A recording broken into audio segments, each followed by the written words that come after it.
আচ্ছা দেখো, আমাদের রাইট ফর্ম ভার্বের জন্য আমাদের 3 নং না মডেল কোয়েশ্চেনে, তো ওইটা হচ্ছে করার জন্য কিছু নিয়ম কানুন আছে। প্রথমত নিয়ম কানুন জানতে হবে, আমার প্যাসেজটা যদি পাস্ট ফর্মে থাকে অর্থাৎ পাস্ট টেন্সে থাকে, আমার সবগুলাই কি পাস্ট টেন্সে বসাতে হবে, পাস্ট টেন্স অনুযায়ী আমার ভার্বগুলো বসাতে হবে। আর প্রেজেন্টে থাকলে তো প্রেজেন্টে বসাবই। আর একটা কথা হচ্ছে, যদি কোনো সত্যি ঘটনা হয় তখন সেক্ষেত্রে সবসময় সেটা প্রেজেন্ট টেন্সেই হয়। হ্যাঁ, চিরসত্যি ঘটনা বা অভ্যাসগত ঘটনা, হ্যাঁ ওইসব ক্ষেত্রে তোমার প্রেজেন্ট টেন্স হবে। কিন্তু অতীতকালের কিছু বোঝালে সেক্ষেত্রে তোমার পাস্ট টেন্সই বোঝায়, আর ভবিষ্যতের কিছু বোঝালে সেটা ফিউচার টেন্স হয়। রাইট ফর্ম অফ ভার্বের জন্য মূলত টেন্সটাই ভালো করে পড়তে হবে। টেন্সের একটা ভিডিও দিছিলাম না? হ্যাঁ, ওটা করছিলা সবাই? হ্যাঁ, ওইটা থেকে ভালো করে বুঝে নেবা টেন্সের ব্যাখ্যাগুলা, আর হচ্ছে স্ট্রাকচারগুলো ভালো করে মনে রাখবা। আচ্ছা এখন দেখো ভার্বের বেস ফর্ম, ঠিক আছে? বেস ফর্ম আমরা মানে কি, মানে হচ্ছে আমরা যে V1 ফর্মটা তো পড়ে আসছি, যেটা মেইন ফর্ম থাকে আর কি, ওটা হচ্ছে তোমার কি V1 ফর্ম। আর অর্থাৎ আমরা ভার্ব সম্পর্কে একটু জানতেছি। এরপর দেখো V2টা কি পাস্ট ফর্ম না, আর V3 কি পাস্ট পার্টিসিপল ফর্ম, এগুলো তোমরা আগে থেকেই জানো। এরপর দেখো ভার্বের সাথে আমরা আইএনজি যুক্ত করি কখন বলো তো?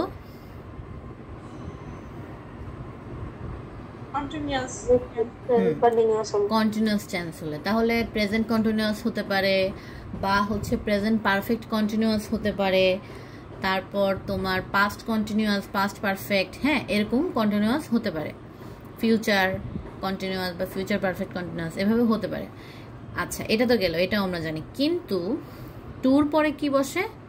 V1 ফর্ম বসে, ঠিক আছে? এটা মোস্ট ইম্পর্টেন্ট রুলস, যে টুর পরে ভার্বের সাথে কি বসে?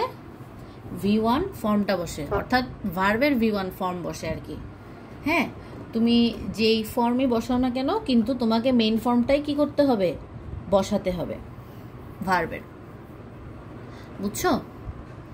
যেমন দেখো টু ইট, টু গো, এইটার বাংলাটা মিনিং হচ্ছে মানে তোমার কিছু করতে হবে। যেমন আমি যদি বলি আমার এখন যেতে হবে, তাহলে আমি কিভাবে বলবো? আই হ্যাভ টু গো, ঠিক আছে? কিছু একটা করতে হবে, ওই ক্ষেত্রে তোমার টু লিখতে হবে। আর একটা কথা সেটা হচ্ছে কি V1 ফর্ম মাস্ট বসাতে হবে, মাস্ট, তোমার এটা লিখতেই হবে V1 ফর্ম। তুমি যদি মনে করো যে টুর পরে আমি ভার্বের সাথে আইএনজি যুক্ত করব, বা পাস্ট ফর্মে বসাবো, বা পাস্ট পার্টিসিপল ফর্মে বসাবো, তাহলে হবে না, ঠিক আছে? আচ্ছা এরপর দেখো ভার্বের সাথে অ্যাজ বা ইয়েস যুক্ত করতে হবে। বলো তো কখন যুক্ত করতে হয়? Third person singular number. Very good, third person singular number হলে। তাহলে আমরা জানি কি ফার্স্ট পারসন মানে আমি, আই, হ্যাঁ এগুলা। তারপরে সেকেন্ড পারসন মানে কি তুমি, অর্থাৎ ইউ। আর থার্ড পারসন মানে কি বাকি সবগুলো, অর্থাৎ হি, শি, দে।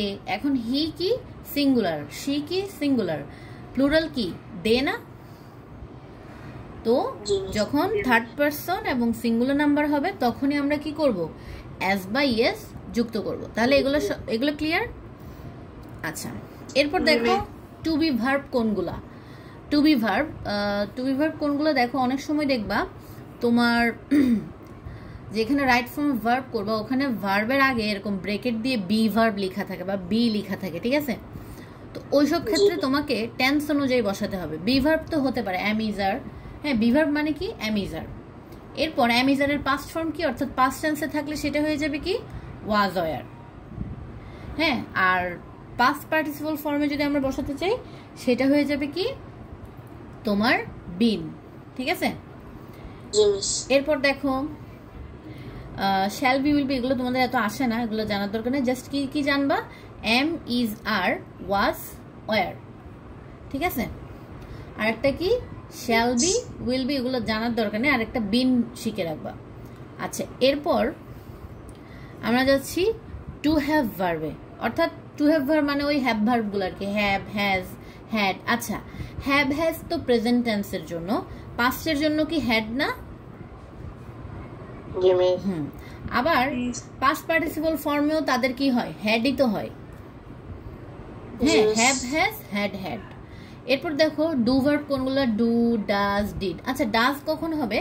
যখন তোমার পার্সনটা থার্ড পার্সন সিঙ্গুলার নাম্বার হবে তখনই কিন্তু মূলত ডাজ হয়। আর এটা অলওয়েজ কিসের জন্য? প্রেজেন্ট ইনডিফিনিট টেন্সের জন্য আমরা ডাজ ইউজ করি। হ্যাঁ, এগুলো জাস্ট ভার্ব সম্পর্কে তোমাদেরকে ধারণা দিচ্ছি।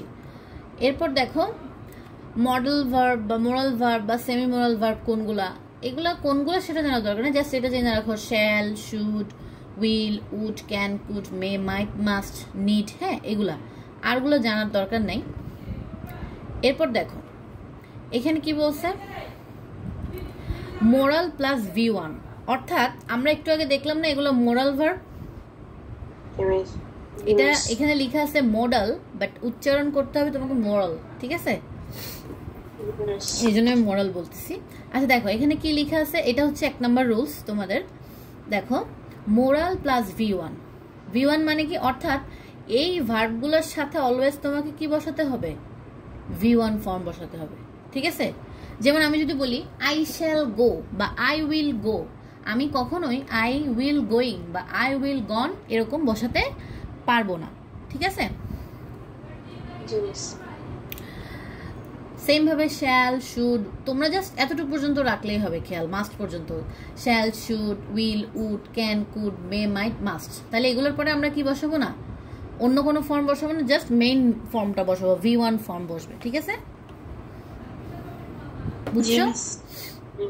আচ্ছা, এরপর দেখো moral plus B plus V3, এটা ইম্পর্টেন্ট। যেমন আমি যদি এগুলোর পরে ডিরেক্ট ভার্ব বসাই তাহলে আমার ভার্বের মেইন ফর্মটা বসে যাবে, অর্থাৎ V1 ফর্ম বসে। কিন্তু আমি যদি এগুলোর পরে একটা বি যুক্ত করে দিই, যেরকম একটা বি যুক্ত করি, অর্থাৎ আমি যদি এরকম যুক্ত করি যে আই উইল বি, তখন কি হবে? ভার্বের V3 ফর্ম হবে, বুঝছো? অর্থাৎ যেমন উইল, উড, শুড, শ্যাল, হ্যাঁ, এগুলোর পরে আমি ডিরেক্ট যদি ভার্ব বসাই, কোনো কিছু না রাখি, অর্থাৎ তখন কি হবে? V1 ফর্ম বসবে, অর্থাৎ মেইনটাই বসে যাবে ডিরেক্ট বসে গেলে। যেমন এইভাবে মনে রাখতে পারো, যখন মোরাল ভার্ব, ধর এটা তুমি তোমার বন্ধু, ঠিক আছে, আর এটা তুমি, ডিরেক্ট তোমাদের মধ্যে সম্পর্ক হলে কি কোনো ঝামেলা হবে না। কিন্তু তোমাদের দুইজনের মাঝখানে যখন আরেকটা বন্ধু চলে আসবে তখন তোমাদের মধ্যে কি ঝগড়াঝাটি হবে। তাহলে কি মোরাল ভার্ব হলে এরপরে মাঝখানে যখন বি ভার্ব এসে যাবে তখন ভার্বটা চেঞ্জ হয়ে কি হয়ে যাবে? V3 ফর্ম, ঠিক আছে? হ্যাঁ, আচ্ছা, এরপর আরেকটা রুলস আছে, দেখো সেম ভাবে মোরাল ভার্ব থাকবে। দেখো তোমাদের মাঝখানে দুইজন বন্ধুর মাঝখানে যখন কেউ আসবে অবশ্যই তোমাদের ঝগড়া হবে, তো বির জায়গায় যদি আমরা হ্যাভ আনি তাও কি হয়ে যাবে? V3 ফর্ম আসবে, ঠিক আছে? এটা কিভাবে মনে রাখবো? তাহলে মোরাল ভার্ব কোনগুলো? মোরাল ভার্ব হচ্ছে তোমার shall, should, will, would, can, could, may, might, must, need, dare.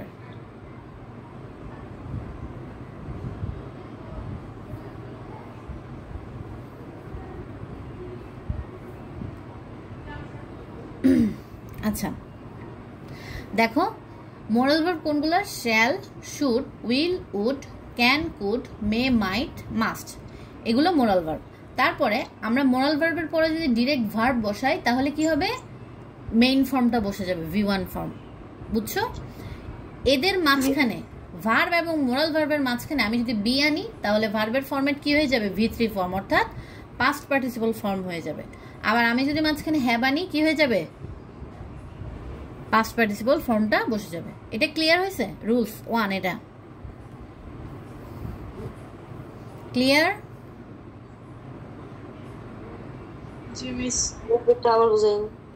আচ্ছা আরেকবার বোঝাচ্ছি। দেখো মোরাল ভার্ব তোমাদের জানার দরকার নেই কি, জাস্ট এটা মনে রাখবা, shall, will, should, would, can, could, may, might, এগুলার পরে যদি কোনো আমি ভার্ব বসাই তাহলে সেই ভার্বের ফর্ম কি হবে? V1 ফর্ম, মানে মেইন ফর্মটাই বসে যাবে। এটা ক্লিয়ার তো? তারপরে যদি মোরাল ভার্বের পরে আমি বি আনি, বি ভার্ব না, কিন্তু এটা কিন্তু বি ভার্ব না, মানে ধরো আমি যদি বলি আই উইল বি, তখন কি হবে? গো হবে না গান হবে? গান হবে অবশ্যই। কেন?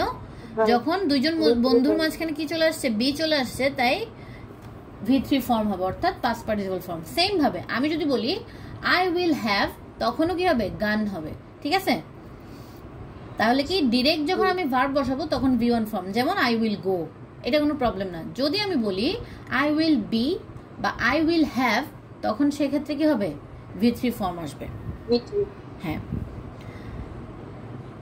আচ্ছা এখানে দেখো আমি কিছু তোমাদেরকে এক্সাম্পল দিলাম। দেখো he might have dash the name of SRK, মানে শাহরুখ খান আর কি। তাহলে দেখো এখানে মাইট হ্যাভ আছে, তাহলে এটার ফরম্যাট কোনটা হবে? হেয়ার্ড হয়ে যাবে না? V3।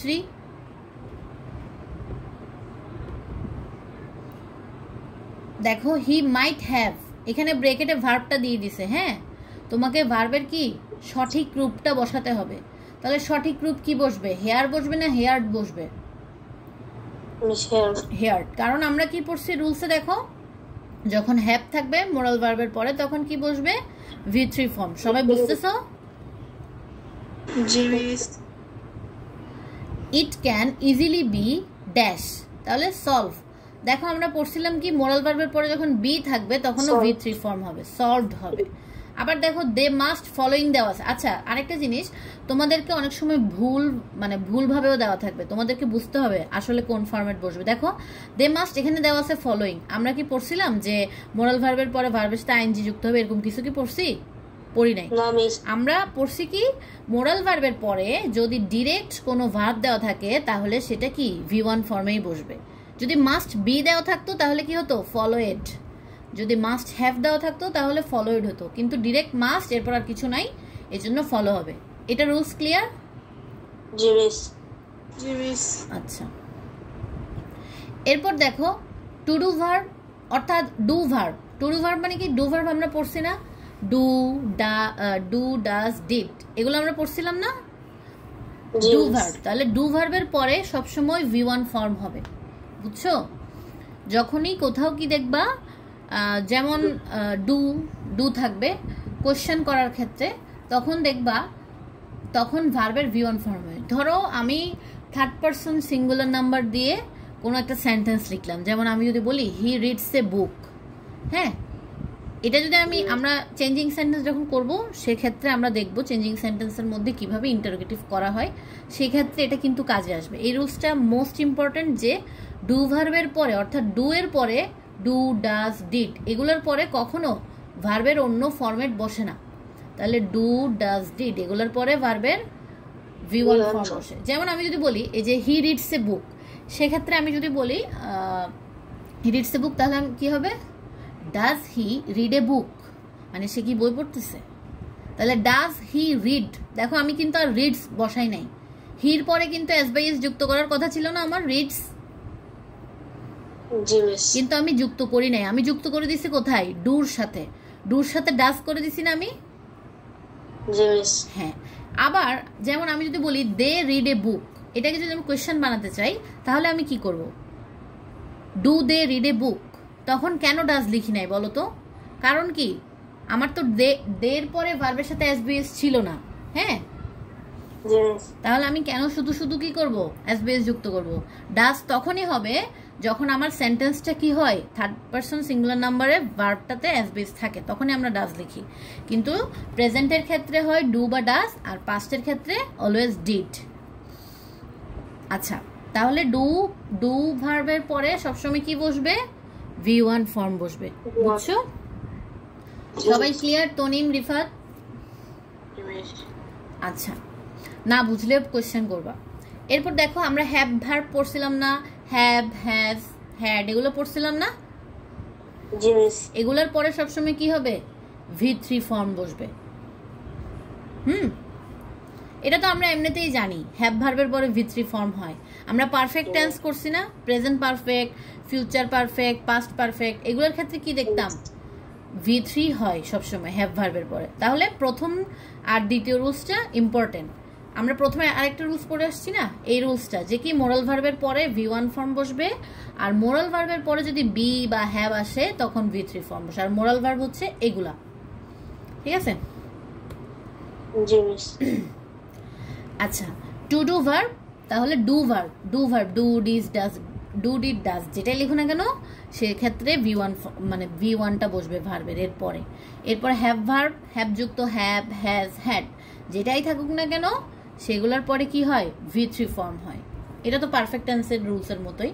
আচ্ছা, যেমন দেখো শি ডিড নট কি মানে এখানে ভার্বের ফরম্যাটটা দিয়ে দিছে ড্যাশ মি লাস্ট নাইট। তাহলে দেখো এটা কি ডু ভার্ব না? তাহলে কি আমি আর ফোন রাখতে পারবো না ফোন রাখবো? ফোন। এরপর দেখো have you ever is in Dinajpur. তাহলে দেখো এখানে হ্যাভ আছে, তাহলে ইজটা কি হয়ে যাবে, পাস্ট পার্টিসিপল ফর্ম হয়ে যাবে না?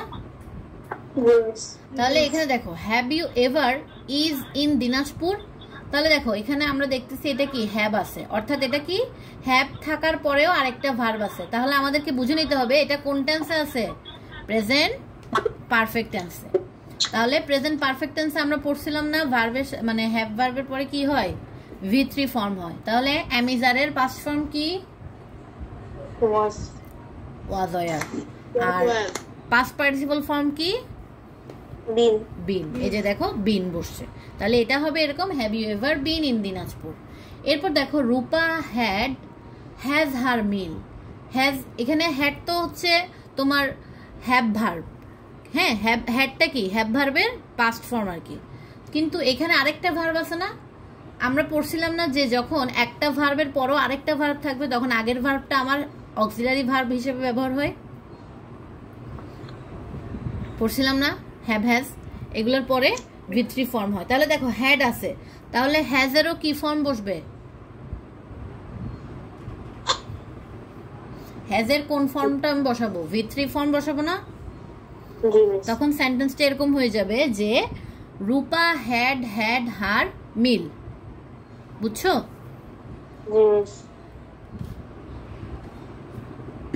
আচ্ছা, আপন কি এখনো ঢুকতে পারতেছে না ক্লাসে?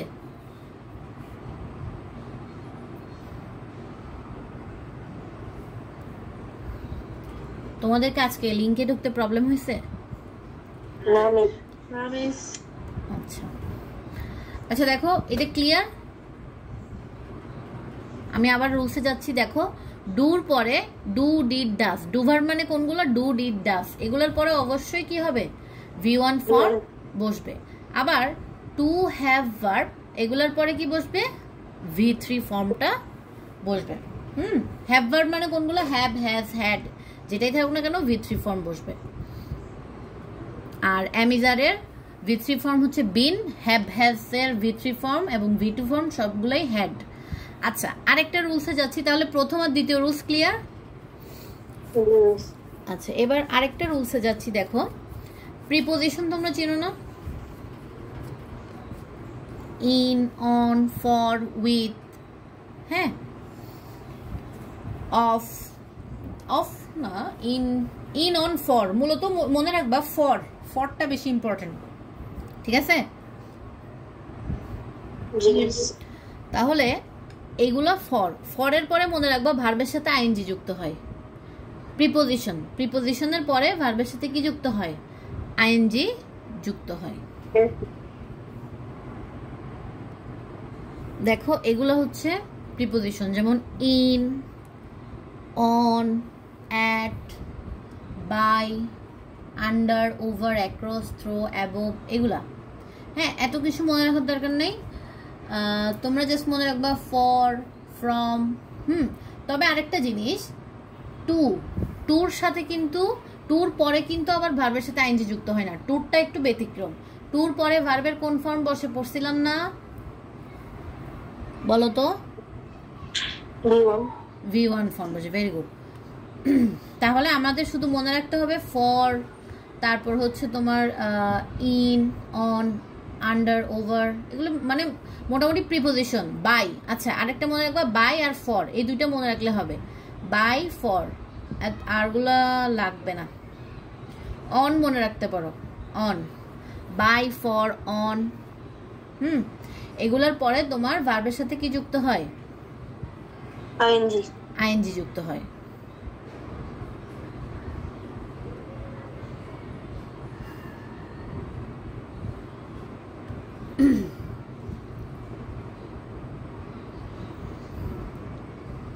আচ্ছা, তাহলে আমাদের কোনটা মনে রাখতে হবে? বাই, ফর, এগুলার পরে ভার্বের সাথে আমরা আইএনজি যুক্ত করব।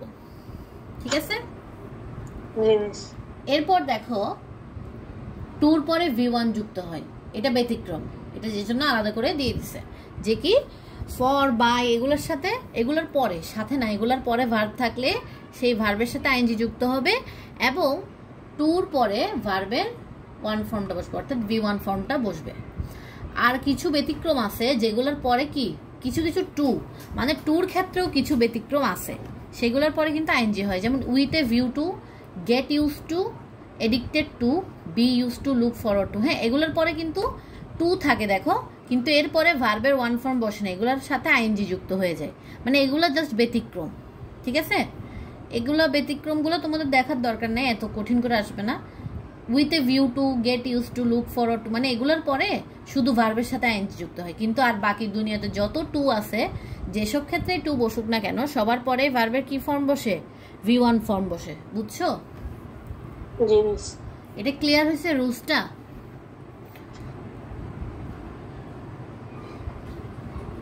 বলো সবার ক্লিয়ার?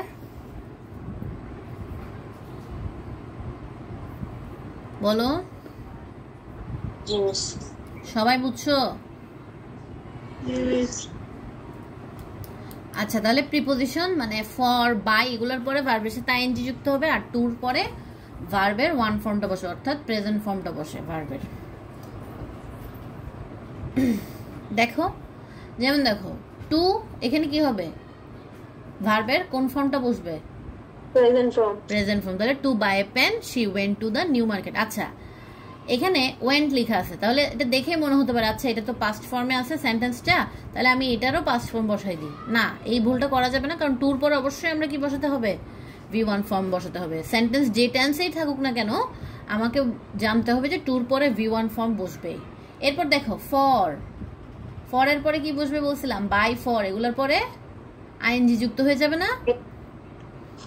তাহলে বাইং। এরপর দেখো উইথ এ ভিউ টু, তাহলে টু দেখে তোমাদের মনে হতেই পারে আচ্ছা টুর পরে তো V1 ফর্ম বসে, তাহলে আমি বাই বসাই দিই। কিন্তু আমরা এখানে একটু পড়ছিলাম ব্যতিক্রম আছে যে with a view two, look forward two, এগুলো থাকলে কি হয়? ভার্বের সাথে আইএনজি। ঠিক আছে? এটা পুরোটা একটা অর্থ প্রকাশ করে, এই জন্য ভার্বের সাথে আইএনজি যুক্ত হয়। বুঝছো?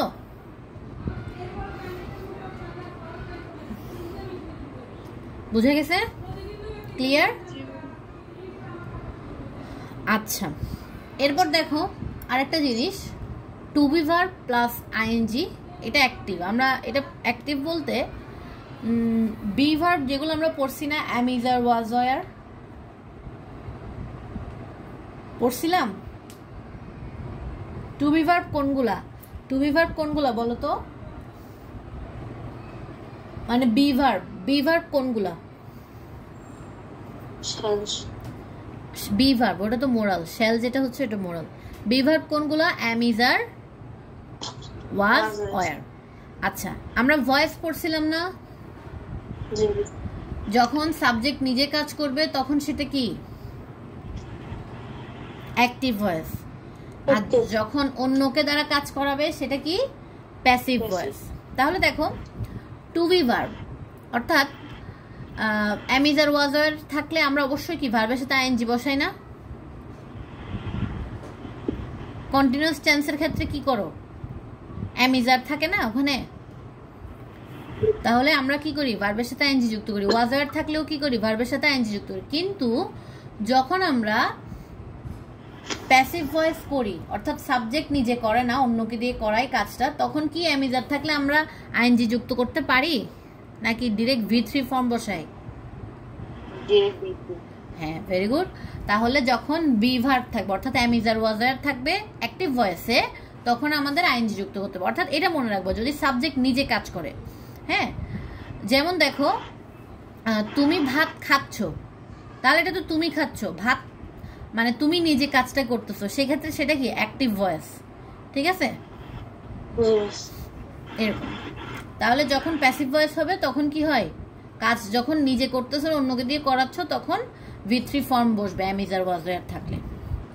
আচ্ছা, এখানে দেখো sugar is dash from Brazil, তাহলে দেখো সুগার কি নিজে নিজে ব্রাজিল থেকে ইম্পোর্ট হয়, না সুগার কারো দ্বারা ইম্পোর্ট হয়? কারো দ্বারা। তাহলে তোমাদেরকে ওরকম বাই দিয়ে একদম ভয়েসের মতো করে ডিরেক্ট সেন্টেন্স কিন্তু দেয় না, তোমাদেরকে বুঝে নিতে হবে। যেমন চিনি, চিনি কিন্তু নিজে নিজে ব্রাজিল থেকে আসবে না, চিনিকে কি করতে হবে, আনতে হবে। তাহলে সুগার ইজ ইম্পোর্টেড, ঠিক আছে, ইম্পোর্ট হবে না, কিন্তু ইম্পোর্টিং তখন আর হবে না। তোমাদের মনে হতে পারে এখানে ইজ আছে, আমি আইএনজি যুক্ত করে দিই, না, কারণ কি সুগার নিজে নিজে কখনো কি হতে পারে না, ইম্পোর্ট হতে পারে না, আরেকজন দ্বারা হচ্ছে, এজন্য ইম্পোর্টেড। আবার দেখো গভর্নমেন্ট, হ্যাঁ, government is dash sugar from Bangladesh, তাহলে কি সরকার চিনি ব্রাজিল থেকে কি করে, ইম্পোর্ট করে, সেক্ষেত্রে কি হবে, ইম্পোর্টিং। বুঝছো এখন?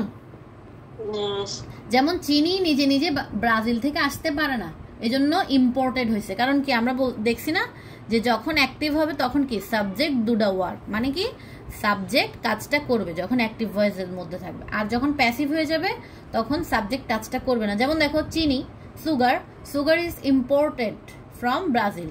যদি আমি ইম্পোর্টিং দিতাম তাহলে কিন্তু ভুল হইতো। কেন, চিনি কি নিজে নিজে আসতে পারবে, কখনো পারবে না,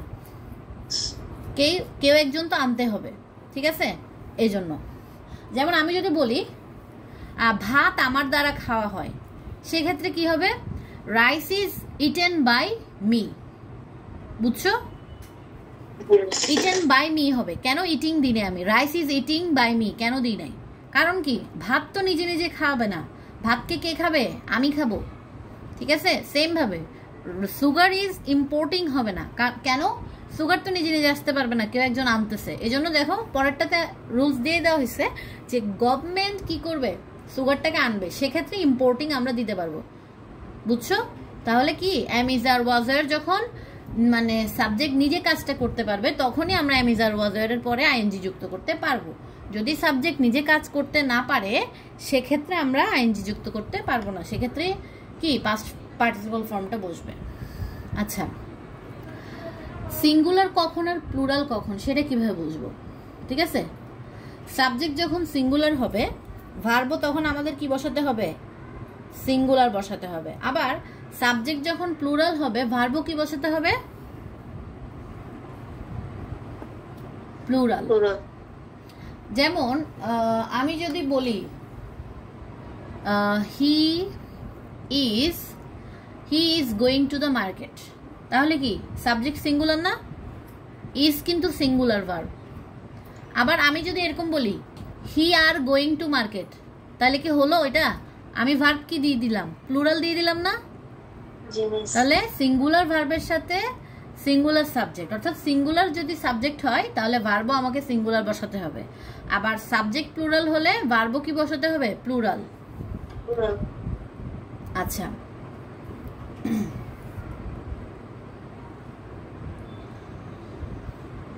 যেমন দেখো বডি, ওয়ান থিং, এগুলোর পরে ভার্বের অলওয়েজ সিঙ্গুলার হবে। যেমন দেখো আমরা পড়ছি না কতগুলো জায়গায় এভরিবডি, হ্যাঁ, nobody, everything, no one, এগুলো পড়ছি না,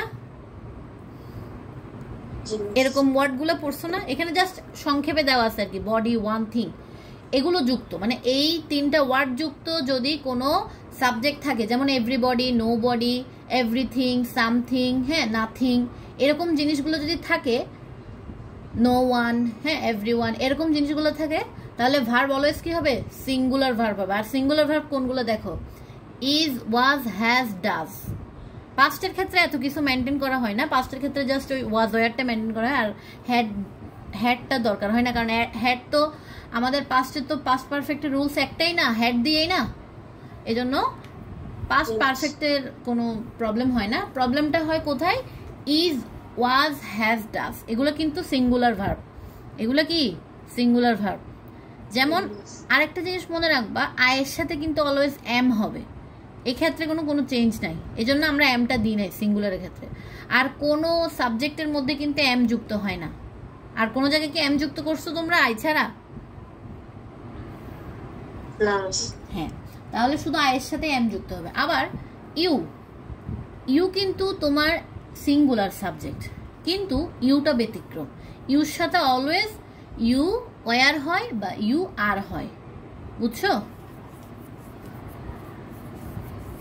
আবার পাস্ট করতে গেলে আয়ের সাথে কিন্তু আবার ওয়াজ হয়, ঠিক আছে? ইউ আর আই একটু ব্যতিক্রম, কিন্তু বাকি সব ক্ষেত্রে কি ইজ, ওয়াজ, হ্যাজ, ডাজ এগুলো কিন্তু অলওয়েজ সিঙ্গুলার ভার্ব।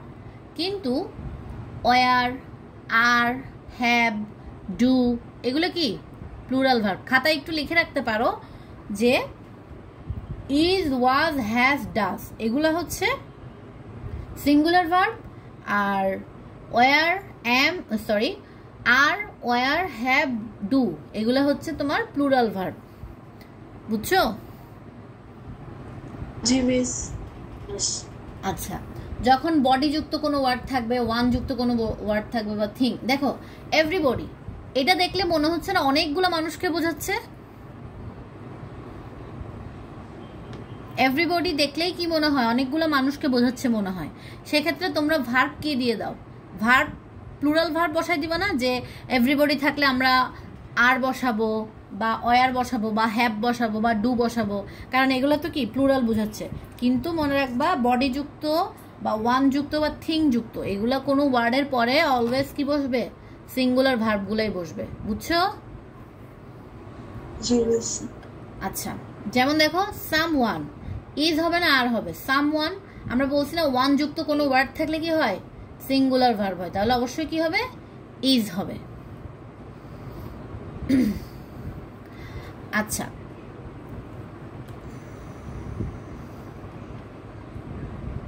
আরেকটা যেটা এটা তোমাদের না পড়লেও চলবে। আচ্ছা, এখানে আর এই রুলসটা না পড়লেও চলবে, ঠিক আছে? আমরা এতটুকু পর্যন্ত, তাহলে এটা কিন্তু মোস্ট ইম্পর্ট্যান্ট একটা রুলস।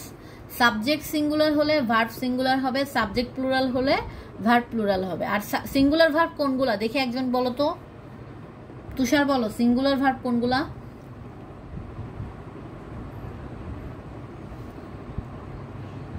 দেওয়াই তো আছে সামনে, বলো।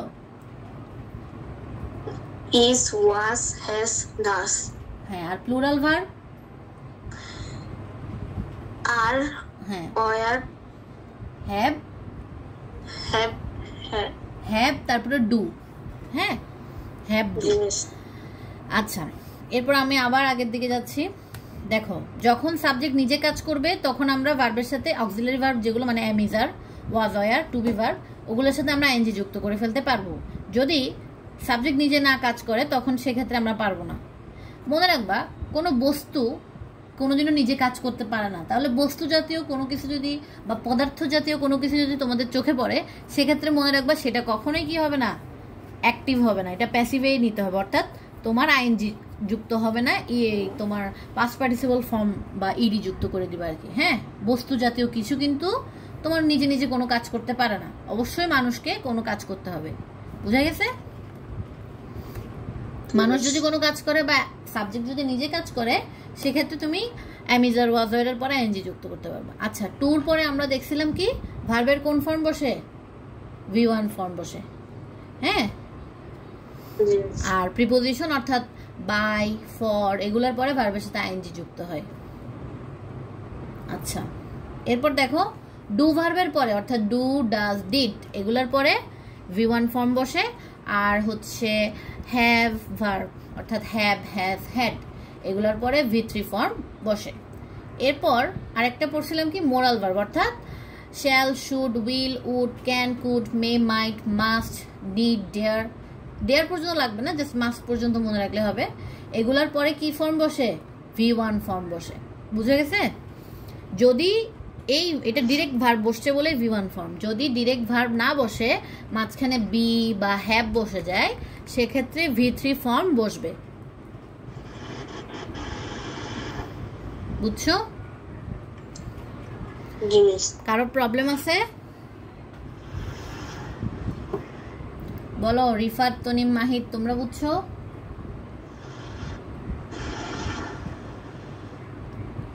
জি মিস। জি মিস।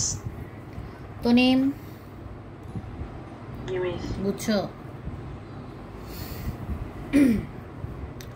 আচ্ছা,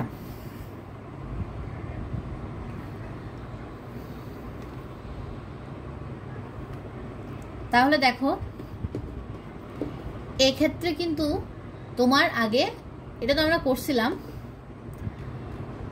আচ্ছা আমি স্ক্রিন শেয়ার করে নিই।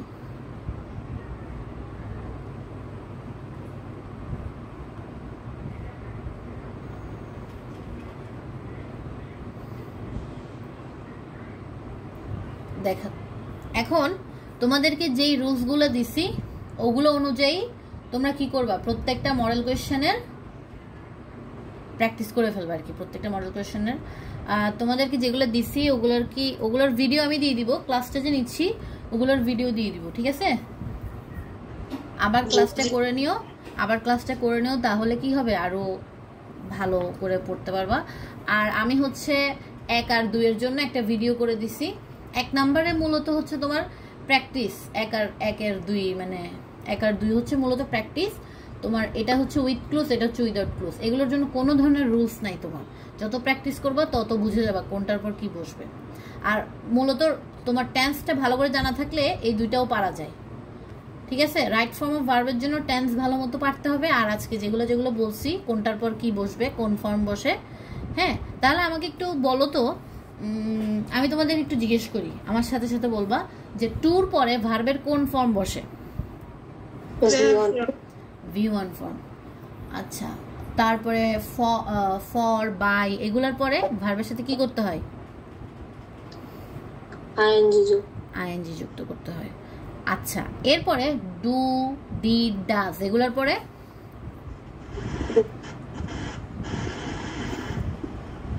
পরে কোন ফর্ম বসাবো ভার্বের? Past form. Do, does, did এগুলোর প্রেজেন্ট ফর্ম অর্থাৎ V1 ফর্ম। কারণ এগুলোর পরে কি বসে না, কোনো ধরনের ফরম্যাট বসবে না, জাস্ট V1 ফর্ম, মেইন ফর্মটা। আচ্ছা, এরপর হ্যাভ, হ্যাজ, হ্যাড হ্যাভ ভার্বগুলোর পরে কি বসে? যখন হ্যাভ, হ্যাজ, হ্যাড এগুলো থাকবে তখন ভার্বের কোন ফর্ম বসবে? V3। আচ্ছা, আবার ধরো অ্যাম, ইজ, আর ওয়াজ, ওয়্যার এগুলোর পরে আমরা আইএনজি যুক্ত করব কখন? যখন সাবজেক্ট নিজে কাজ করবে তখন আমরা কি করব? আইএনজি যুক্ত করতে পারবো। আর যখন বস্তু দ্বারা কোনো কাজ করানো হয়, মানে সাবজেক্ট নিজে কাজ করতেছে না, তখন সেক্ষেত্রে আমরা পাস্ট পার্টিসিপল ফর্মে নিয়ে যাব, মানে যে ভার্বটা থাকবে ওইটার পাস্ট পার্টিসিপল ফর্মটা বসবে। তাহলে এই রুলসগুলো ভালো মতো পড়বা। আর ক্লাসটা আমি দিয়ে দিব 3 নম্বরের জন্য, হ্যাঁ। মানে এই যে এখন যেটা নিলাম রাইট ফর্ম অফ ভার্বের জন্য, ওই অনুযায়ী ওইটা দেখে এরপরে প্র্যাকটিস করলে রাইট ফর্ম অফ ভার্বটা হয়ে যাবে। তোমাদের কি 1 থেকে 15 মডেল কোয়েশ্চেন? আচ্ছা, 1 থেকে 15-র 1, 2, 3 ভালো করে প্র্যাকটিস করবা। আর 2 এর জন্য আমি ভিডিও দিয়ে দিছি, অর্থাৎ এই বক্সে যেগুলো থাকবে সেগুলো হচ্ছে সাবজেক্ট, এই বক্সে যেগুলো থাকে এগুলো হচ্ছে ভার্ব, আর এই বক্সে যেগুলো থাকলে হচ্ছে অবজেক্ট বা এক্সটেনশন যেটাকে বলে, হ্যাঁ। এই 1 আর 2 এর জন্য আমি ভিডিও দিছি। মূলত হচ্ছে এগুলো প্র্যাকটিস করতে হবে 1 আর 2। 3ও সেম রুলস তোমাকে বুঝাই দিছি, রাইট ফর্ম অফ ভার্বের রুলস। এখন তোমার কাজ হচ্ছে শুধু প্র্যাকটিস করা। প্র্যাকটিস করলে তুমি বুঝে যাবে যে কোনটার পর কি বসবে আসলে। আচ্ছা, এরপর হচ্ছে ডেরিভেশনের